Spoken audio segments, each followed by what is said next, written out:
মজলুম জননেতা মাওলানা আব্দুল হামিদ খান ভাসানীর ৪৮তম মৃত্যুবার্ষিকী আজ। ১৯৭৬ সালের এই দিনে রাজধানীর বঙ্গবন্ধু মেডিকেল হাসপাতালে চিকিৎসাধীন অবস্থায় তিনি মৃত্যুবরণ করেন। পরে টাঙ্গাইলে তাকে চিরনিদ্রায় শায়িত করা হয়। তার মৃত্যুবার্ষিকী উপলক্ষে ঢাকা ও টাঙ্গাইলের সন্তোষে বিভিন্ন কর্মসূচি নেওয়া হয়েছে।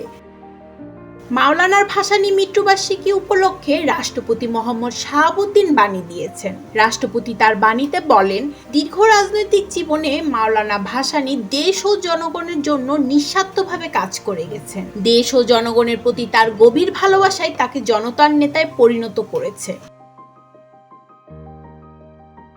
মাওলানা ভাসানীর মৃত্যুবার্ষিকীতে বাণী দিয়েছেন বিএনপির ভারপ্রাপ্ত চেয়ারম্যান তারেক রহমান। তিনি বলেন, মাওলানা ভাসানীর অবস্থান ছিল শোষণের বিরুদ্ধে শোষিতর পক্ষে। অধিকার আদায়ে তিনি এদেশের মানুষের সাহস জুগিয়েছেন তার নির্ভীক ও বলিষ্ঠ নেতৃত্ব দিয়ে।